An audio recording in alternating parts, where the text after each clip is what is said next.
할렐루야. 오늘은 마가복음입니다. 마가복음은 요한이라고 하는 젊은이가 베드로의 통역관으로 수고하다가 그래서 기록한 복음서가 되겠습니다. 본래 히브리어로 된 본명은 요한인데 로마에서 오래 살다가 보니까 로마식 이름을 개명해서 그래서 마가라고 이름을 부르게 됐습니다. 성경에 보면 예수님이 마지막 만찬을 했던 집이고 120문도가 모여서 기도하다가 성령 충만한 그런 장소가 바로 이 요한 마가의 집이었습니다.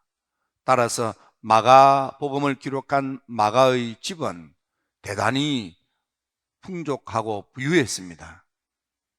120명이 다락방에 모여 기거할 수 있을 정도의 집이었으므로 아주 엄청난 저택과 같은 궁궐 같은 집에서 살았다, 그렇게 추측해도 되겠습니다. 아버지는 일찍 여기었고 원체 집이 부하여서 어려움을 모르고 성장했던 이가 마가입니다. 마가는 일찍이 예수님을 만났고 예수님을 따랐습니다. 하지만 그는 어려움을 모르고 온실 속에서 자란 아주 유약한 젊은이였습니다.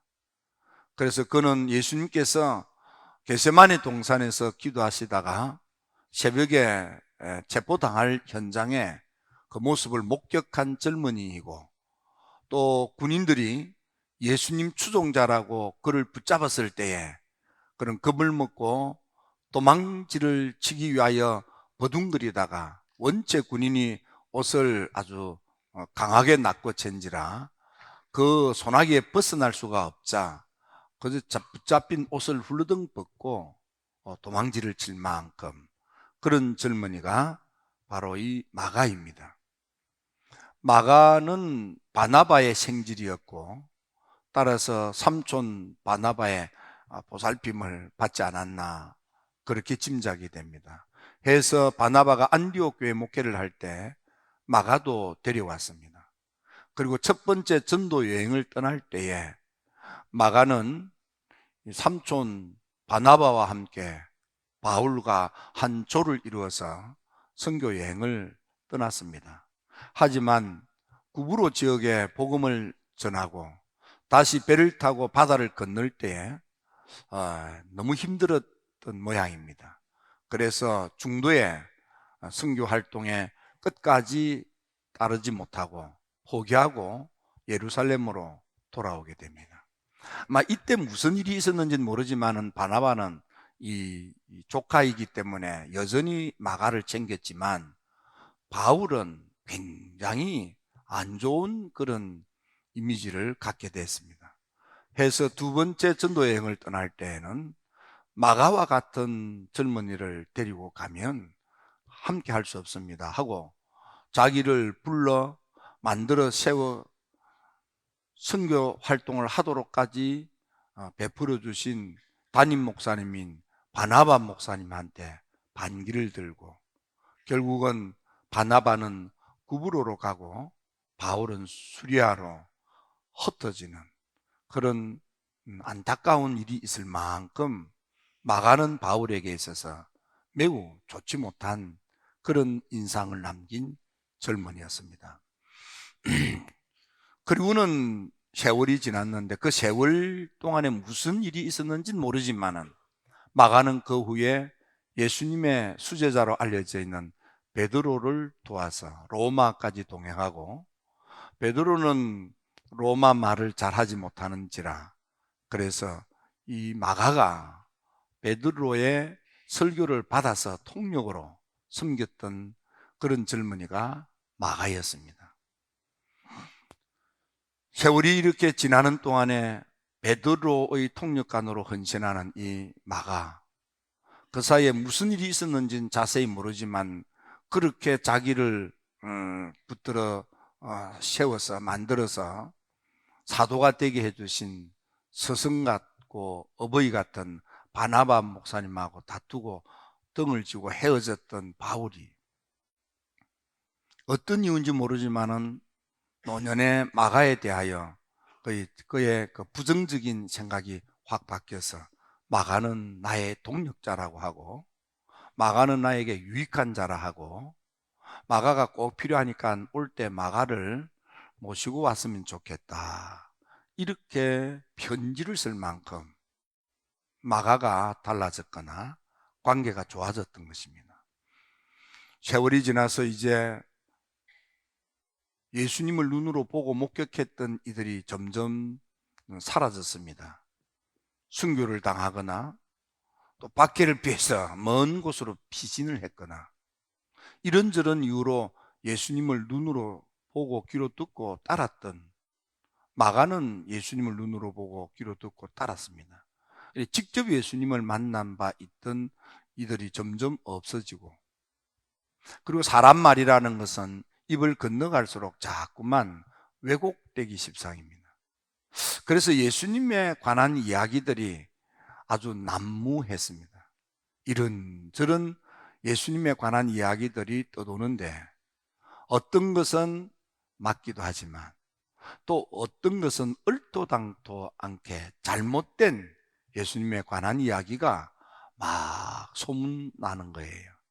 그래서 마가가 이렇게 예수님에 대한 잘못된 소문이 계속되어서는 안 되겠다, 그렇게 생각한 것입니다. 해서 영적인 아버지가 되고 스승이 되며 자기가 섬겼던 베드로 목사님을 통해서 자기가 예수님을 직접 보기도 하고 듣기도 하긴 했지만, 그러나 예수님을 더 가까이에서 보고 듣고 따랐던 제자 베드로 목사님을 통해서 들었던 예수님 이야기를 간추리고 요약하여 기록한 복음서가 마가복음입니다.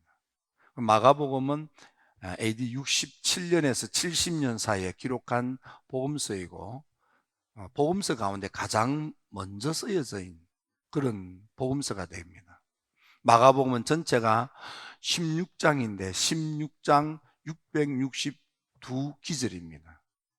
처음 쓰여진 이 마가복음을 중심으로 해서 마태는 유대인들을 위하여 거기다가 유대적인 이해를 돕기 위해서 그 유대적인 그 문화, 그러니까 율법적인 관점에서 마가복음을 읽고 덧보태서 기록한 것이 마태복음이 되고, 또 누가는 마가복음을 중심으로 해서 헬라 사람들이 마가복음에 있는 예수님을 보다 더 쉽게 이해할 수 있도록 돕기 위하여 헬라인들을 대상으로 누가복음을 쓰게 됩니다.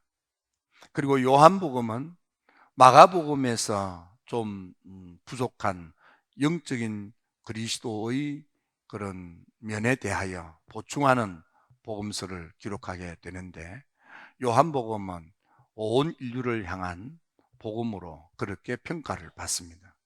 특히 마가복음에 있는 성경 기절이 662기절인데 그 가운데 609구절, 그러니까 마가복음의 95%가 마태복음에 고스란히 담겨져 있고, 또 누가복음의 65%는 마가복음 내용으로 가득 채워져 있습니다.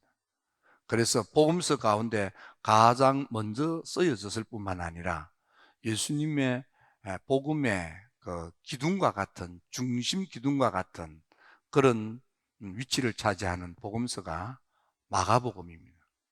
마가복음은 1장에서부터 11장까지는 예수님의 사역에 있어서 많은 병들을 고친 그런 이적과 기적, 치유 중심의 이야기로 가득 차 있습니다. 그리고 12장 이후에는 예수님께서 우리의 그리스도로 고난을 당하시는 모습이 있습니다. 문자적으로는 마가복음 전반부, 그러니까 16장으로 되어 있는데 1장에서 8장까지는 하나님의 아들 예수님에 대하여 언급을 하고, 그리고 9장에서부터 마지막 16장까지는 그분이, 하나님의 아들이신 그분이 우리의 그리스도로 고난을 당하시고 십자가에서 피를 흘리신 우리 주 예수 그리스도의 그 대속에 대하여 기록을 한 것이 마가복음이 되는 것입니다. 오늘은 이 마가복음을 통해서 우리가 많은 것을 보고 듣고 배울 수 있겠지만은 오늘은 몇 가지 생각하면서 은혜를 나누고자 합니다. 첫째로, 우리가 믿는 예수, 우리가 말하는 복음이 뭐냐, 기쁜 소식이 뭐냐, 우리가 주고받는 이 복음이라고 하는 것은 마가복음 1장 1절에처럼 하나님의 아들 예수 그리스도의 복음의 시작이다. 나사렛 예수는 단순한 나사렛 산골짜기 젊은이가 아니고 하나님의 아들로서의 예수다. 나사렛 예수는 그냥 산골짜기 젊은이가 아니다. 하나님의 아들이라는 거예요. 하나님의 아들로서의 예수님. 그래서 예수님께서 세례를 받을 때 하늘의 하나님께서 직접 말씀하시기를 내 아들이다. 또 다볼산으로 알려져 있는 변화산 꼭대기에서 제 제자와 함께 기도할 때에도 하늘의 음성이 들리기를 내 사랑하는 아들이다. 하늘의 하나님께서 직접 나사렛 산골짜기 젊은이 예수를 그냥 산골짜기 젊은이가 아니고 내 사랑하는 아들이다. 하늘의 하나님도 직접 내 사랑하는 아들이라고 말씀했다는 거예요.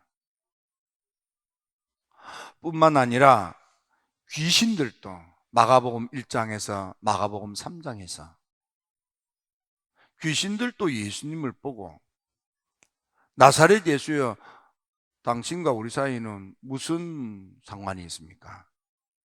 우리는 당신이 누군지 다 알고 있습니다.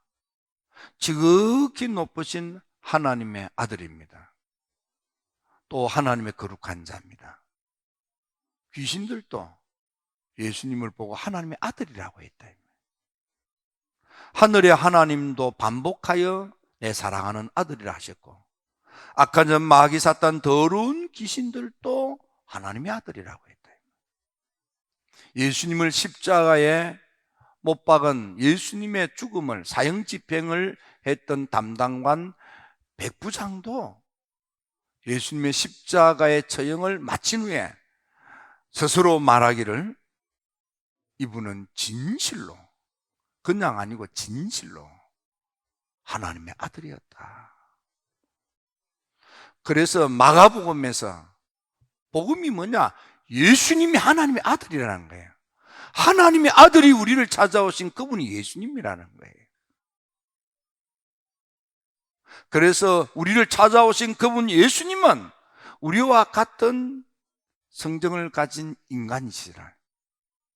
그래서 오신 그 예수님은 우리처럼 눈물을 흘리며 슬퍼하시기도 하시고, 어떤 것은 우리가 이해하지 못했던 것처럼 나사렛 사람을 이해하지 못하기도 하시고,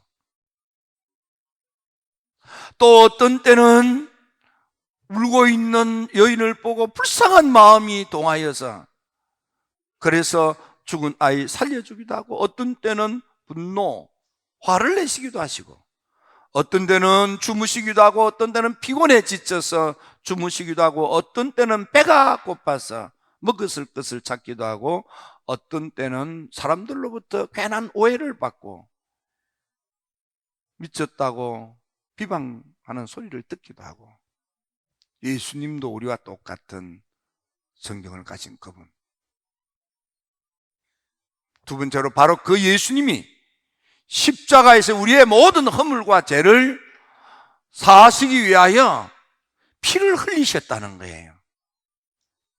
하나님의 아들로 오신 그 예수님이 우리를 위하여 십자가의 고난을 받으시고 그 보혈을 믿음으로 받아들이는 이들은 모든 죄와 허물을 속량받고 구원을 받고 하나님 나라 백성이 되고 하나님 아버지의 사랑받는 아들이 되며 영생 천국으로 구원을 받는다는 거예요.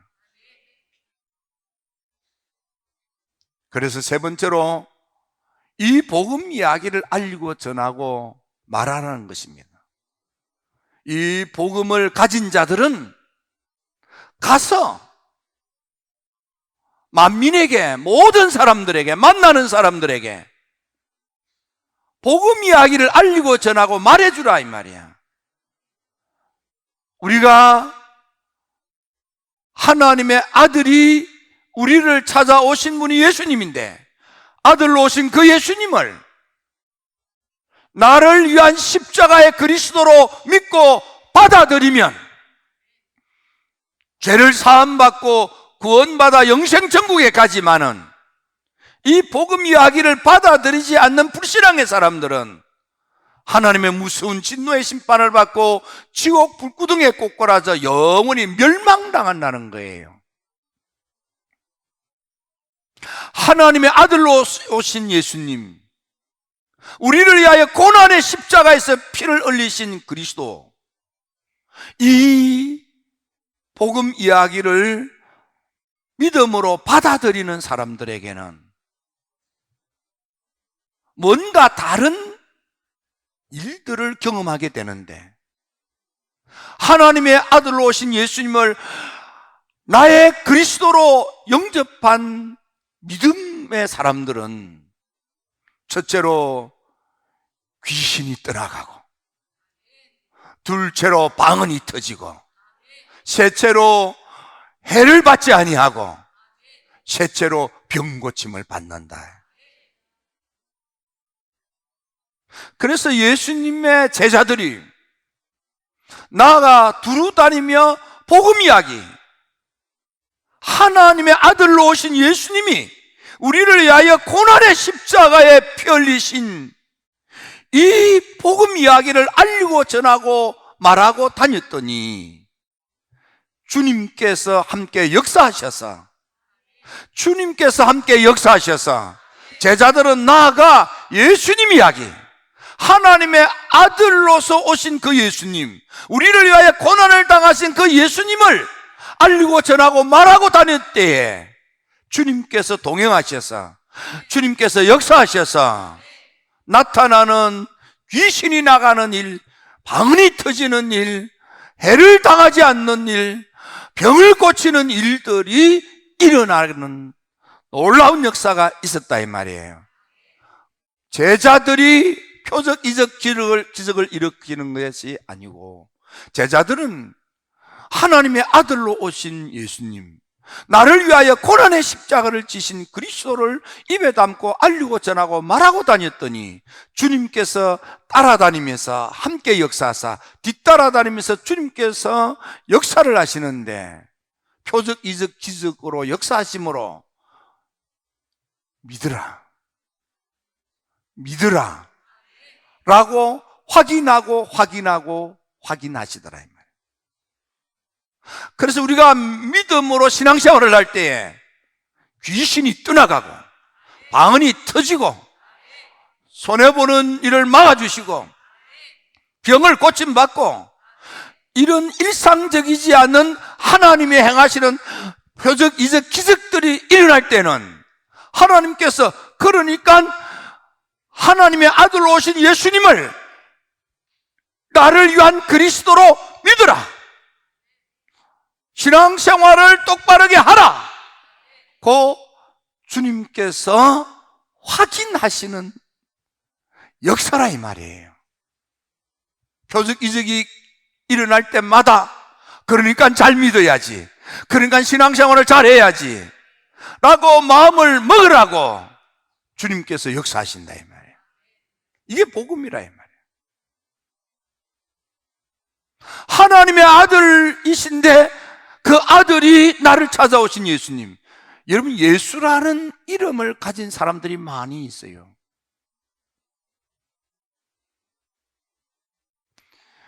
예수라는 이름을 가진 많은 사람들이 아니고, 하나님의 아들이신 그분이 오신 예수님, 그 예수님을 믿어야만 되는 거예요. 그리고 그 예수님은 나의 모든 허물과 죄를 속량하기 위하여 고난의 십자가를 지시고 피를 다 쏟으신 그 예수님, 그분이 나의 그리스도라 이 말이야.